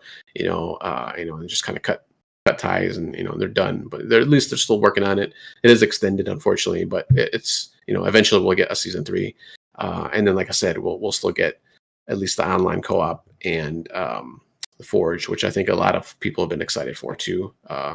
So we'll have to see what happens with that. Even though that's just a beta, but still, we'll see. I don't know I think you had some comments on this one too, I believe. Yeah. So I think the tail of the table on this has gotten a little skewed by the news outlets. So I think there's some semantics, right, with season 2, season 3. I think that season 2 is ending. Meaning that when this winter update launches in November, which has a 30-tier battle pass, and so it's a new battle pass that, granted, only has 30 tiers. But what that will mean at that point, if I'm not mistaken, the way that it has worked up to now, you can always earn against a previous battle pass. But at the point where a new battle pass launches, you cannot be earning progress against 2 battle passes at once. And so the verbiage on Halo Waypoint is that season 2 is coming to an end. And so I believe that season 2 is going to end in November, at which point, when the new 30-tier winter battle pass launches, you will have to choose one or the other that you're currently making progress against. So what that means is the winter update, right? The winter update is not considered a full season, but it is not season 2, nor is it season 3. So you can choose to semantically view that however you want. I think there are people who are deliberately viewing it negatively and saying that, I'm not saying this is what you said, but I think there are some people who are definitely weaponizing it and saying, it's season 2 continuing for a year. But that to me negates the fact that there is a 30-tier battle pass, which isn't a 100-tier battle pass. Totally acknowledge that. But I also can't ignore the fact that there is something there. The other thing is, as you mentioned, right, we're getting Forge. Now, I'm not a super huge fan of Forge myself. However, there is a dearth of maps, and Forge has in the past been a bulwark against that, right? You get maps that come out that are interesting. We're getting 2 new maps, which unfortunately I'm almost certain will be locked to particular modes. So I don't even know if Detachment and Argyle are going to be maps you can play Slayer on. But they are 2 new maps, and they're 2 new maps that have come out of Forge. So what I expect this winter is I expect there to be a large bow wave proliferation of maps. Now, when it comes to user-created content, which I've never been a super huge fan of, there's going to be more maps, and there's going to be more maps that are worthwhile to play. One thing that's interesting, I never played Halo multiplayer before for any length of time. Has there historically been any manner in which maps made out of Forge are curated so that you can easily rapidly find like the most popular ones or the ones that are actually worthwhile? If I remember back from I think Reach was when I was kind of playing them. I believe there's like a section in there where you can go in there, kind of like any other kind of like like Mario games and stuff like that, where you can create your own levels. You can go in there and say, hey, these are like the favorites or the most popular or whatever, or you can just like sort it by whatever you wanted. So I'm assuming they'll do the same thing this time around. I mean, who knows? Especially since it's going to release as a beta at first. So I don't know if that'll be implemented yet. That level of sorting and searching and stuff. So that to me is the do or die of Forge, right? If Forge is a worthwhile bulwark against some of the misses and whiffs that we've seen, to me, it's only a value if I can manually select which Forge maps go into my rotation. If I am left up to be slaved to the default, then I'm going to rapidly not be interested in playing Forge, right? Because I don't want to expend my time experimenting or playing on crap maps. Because my time is limited, right? And even to play 3 games of Slayer, I mean, a match in Halo is 15 minutes, right? So, at least, yeah. I think it's 15. Maybe it's 10, but I think it's 15. So unless you wind up with the law of averages, right? In general, right? 3 games of Slayer to me, I always calculate as roughly 30 minutes, right? Because they'll wrap up early. But I'm not interested in spending any time of that 30 minutes, right, playing on a map that I don't really want to, right? Because it's, there are dev team created maps that are not my favorite, but they're still core content, right? I don't want to wind up with some esoteric one-off, like, goofball map that's not of any value, right, in my rotation. And then the other thing is that, yes, couch co-op is being canceled, but campaign co-op, right, is launching, and it's not a beta. It's not labeled as a beta, right? It's theoretically the full rollout. Yep. And I understand people being mad about couch co-op. Me personally, so I think there are some people who are weaponizing that as a, oh my God, that's a big failure. But like, again, if I'm looking at it with my software development glasses, I'm like, I don't think a lot of people play couch co-op, right? So if I've got to, right, wrong, or indifferent, that team is at a place where they have to make choices, right, in order to make forward progress. And I can obviously see something like couch. I haven't played couch co-op since I was 17, right? I've never played couch co-op as an adult. I think there's been 3 specific scenarios where I've played the notion of couch co-op as an adult. When a buddy came to visit me over Thanksgiving break, when the original Halo launched and I had my Xbox, when I was in grad school the first time and I had a buddy who would stop by to play Tekken, and kind of in that same window, same thing. I had a buddy who lived in the same condo complex who I would go over to their place for study break to play Soul Calibur. And then when I was on a road trip with a bunch of people, and we had a PlayStation 2 with us, and we would play Tekken Tag Tournament, I think, like at nights. Right? So it's been fairly isolated incidents. It has not been the norm. It's always been some wackadoodle scenario. I know that there are some people who have scenarios where they wanted couch co-op. But again, if I look at it as a business, I don't think that that's a large part of the demographic of the addressable market. And I could definitely see that going away. I am also absolutely certain, that mode has its own set of technical challenges, right? And so rather than keep it in the mix and delay it or constantly be challenged by it, right? It's probably a smarter move to just get rid of it entirely. So it's the question is, will this be enough to keep some people around, right, until next spring? And is next spring a return to green? But as I mentioned on the Brap rant, my other big thing is, if you're angry at Halo, I mean, what's your option, right? Because nothing in the PvP shooter realm was good, right, in the holiday release of last year. Go back to Destiny, I guess, or like I do with my family, we go back to MCC, Master Chief Collection, play the old Halos. It was kind of funny because you mentioned the couch co-op, and I was like, yeah, I play it, but I play MCC because I try, and when we play like the first, we play the original Halo maps. I try to have them, play some of the newer ones, even like I think Halo 2, and like they didn't like it. They like the more simplistic kind of layout of the older, the older version. And that's just me. Obviously, I'm one person, one family here, but I heard, I see a lot of comments, and even on some of the podcasts I listen to, like, some of the people were like waiting for this, and they weren't even playing the campaign because they wanted to go through it, online, or couch co-op. I mean, okay, you'll have to do it online now. Like, I mean, obviously they probably have statistics too out there that were okay. Here, this was the ratio. Although I guess five didn't, or not five.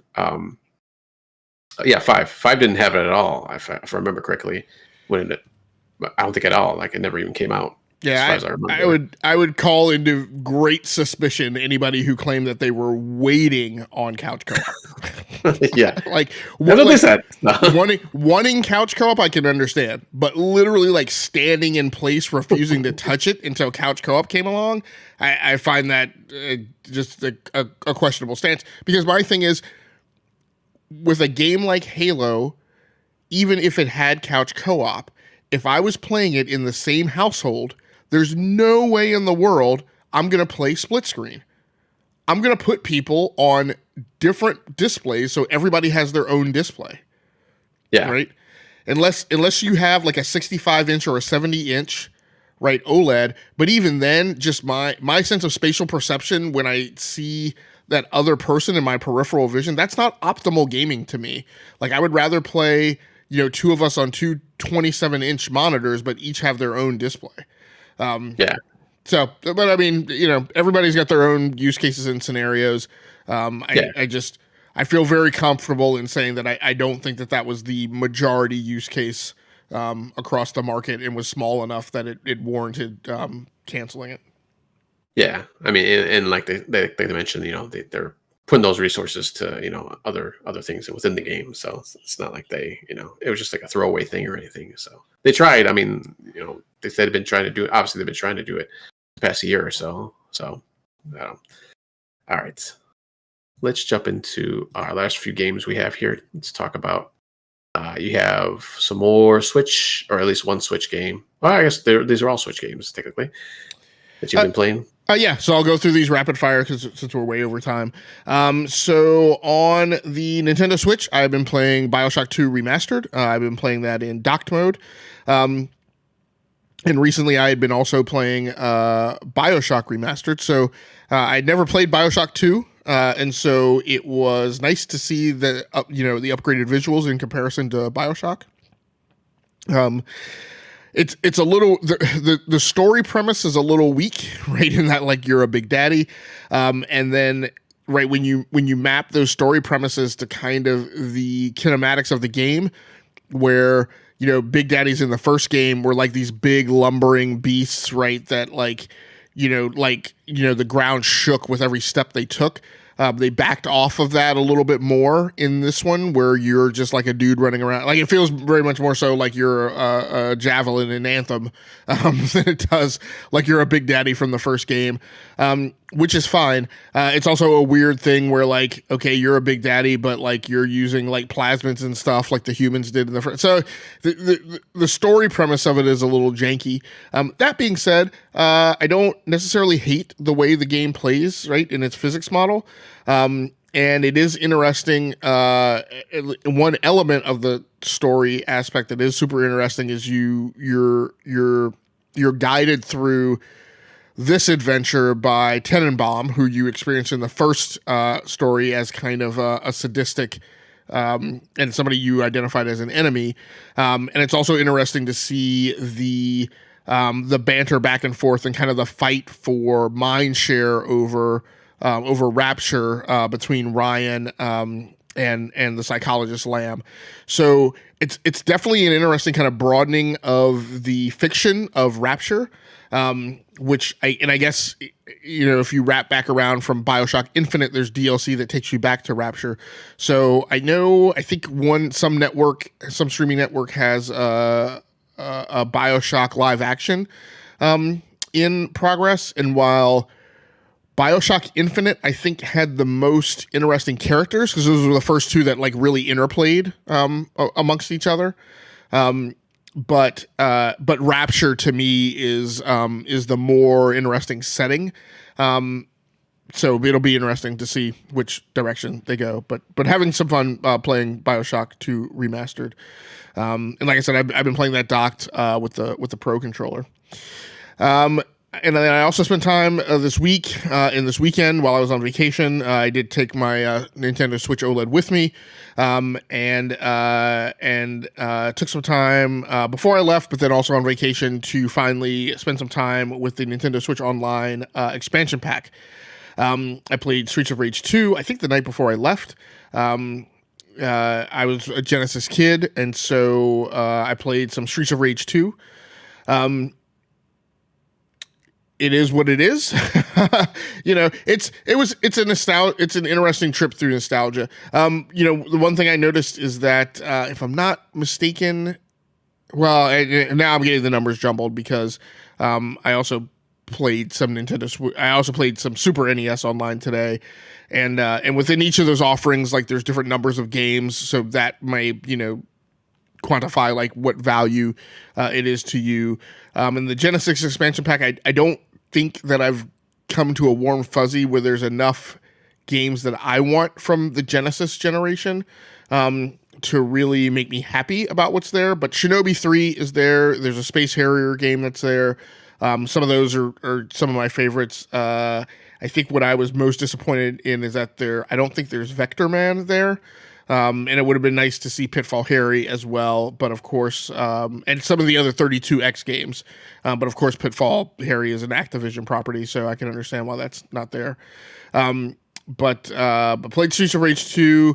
It was okay. Pokemon Snap was a bit interesting when I got around to playing the N64 expansion pack, because I've never played a Pokemon game at all. I've never touched one. And so this was my first one.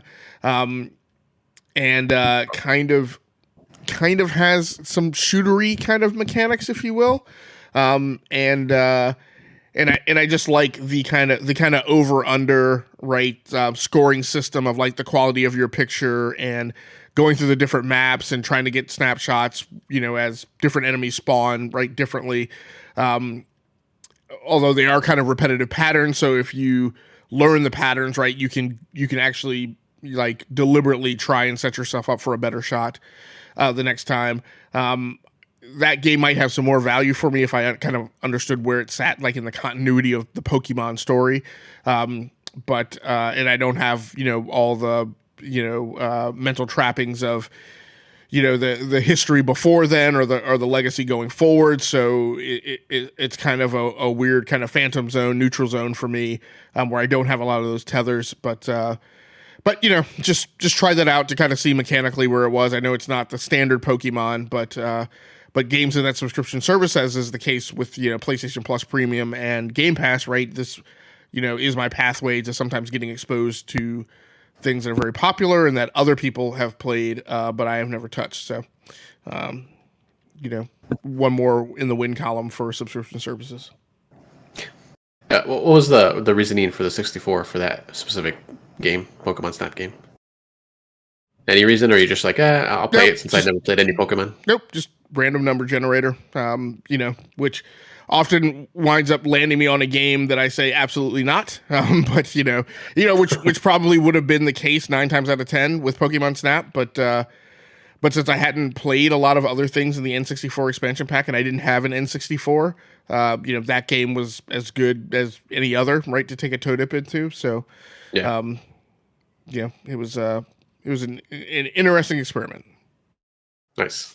Yeah, I played a few of the games so far. I haven't played Pokemon Snap yet on the 64. I don't think I've tried any of the Genesis ones yet, so I gotta get around to do that soon. I got two games that I had. I'm playing here. One I had mentioned earlier, the Star Wars Jedi Knight 2 Jedi Outcast, that I'm still playing from last week or last couple weeks. Just going through there's only a storyline game right now. I got past the first level finally. I hadn't gotten stuck. I believe I was still stuck last week when I had talked about it, I think. But I got to the second area, and I still don't have any Jedi powers or my lightsaber yet, so I'm still just running and gunning so far. So hopefully I can get those soon. And then the second one, and I'm playing that on the Switch. And then the second one, I would jump back into Ready or Not with my one friend. It's like the SWAT-like game where you're on a SWAT team, going through different scenarios. So I think we've played. So there's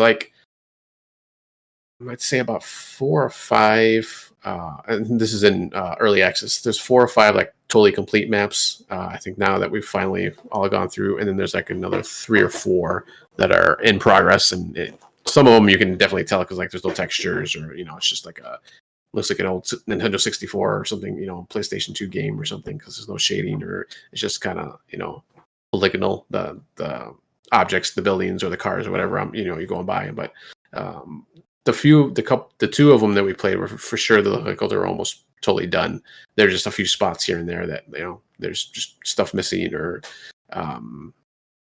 it didn't seem like there's a lot of enemies in a couple of those maps too. So maybe they're still kind of tweaking that, but it's kind of nice that you can kind of go through that, and it's fun. It was just the 2 of us playing. I think we've had 4 a few times, a four full man squad, but it was just the 2 of us. So some of those maps are pretty hard just with 2 people, just because there's so many different ways you can go about doing a map, and just the AI will come out, they'll circle around behind you and get you if you're not paying attention. So, but we're fighting 2 or 3 people in front of us, and just one guy comes back behind us and just takes us both out. So it's interesting, but it's fun. So we're liking it, and that's pretty much it that I've been playing, other than I mentioned earlier, Rocket League and Fortnite. That obviously I'm always playing those. And I actually finally finished the season pass for Fortnite, and that season also has been running kind of. I think it's an extra month that season pass has been going on. So next week it should change over. So I'll probably be playing a lot more of that also. So so that's it. Any other comments or anything on any games that you've been playing, or anything we've talked about tonight? No, I mean, I've been playing a lot of other stuff, but like I said, we wouldn't go over it in detail tonight. Like I said, Crysis on Xbox. That's the only thing that leaps out at me now. I had some other things on the list that I got rid of, but we will always plenty of games to talk about. Will be interesting to see what the list looks like next week, when I think all 3 of us will be back on the show.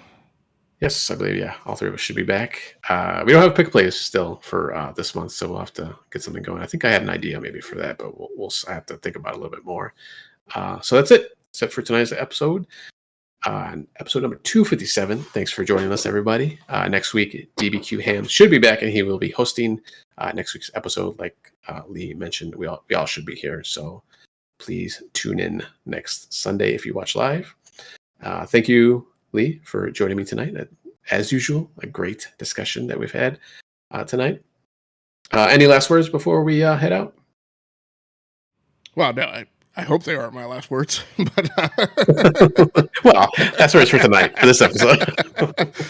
No, man, game on. That's the most important thing.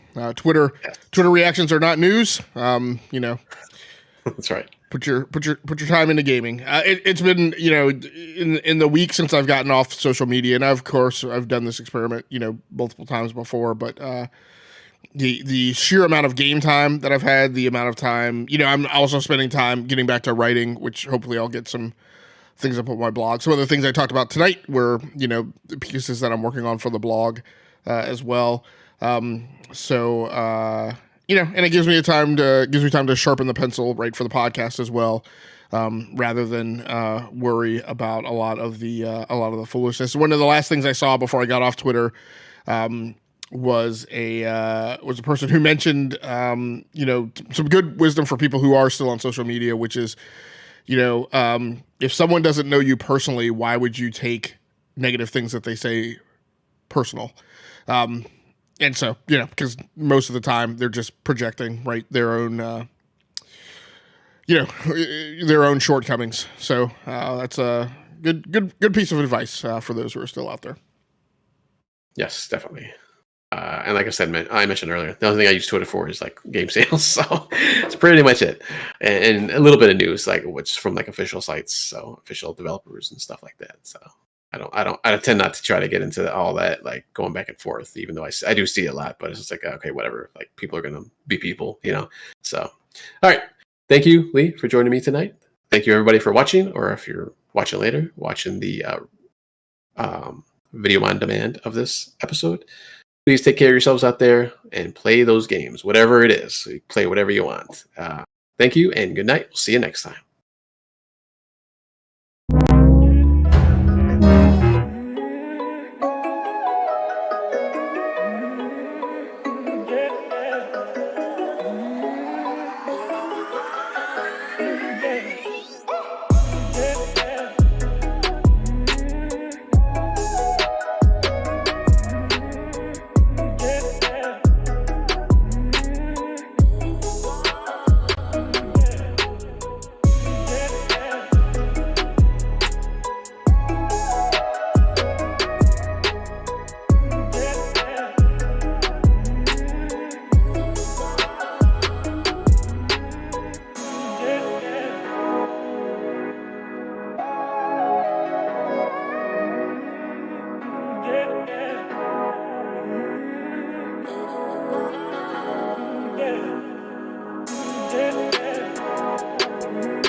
Yeah.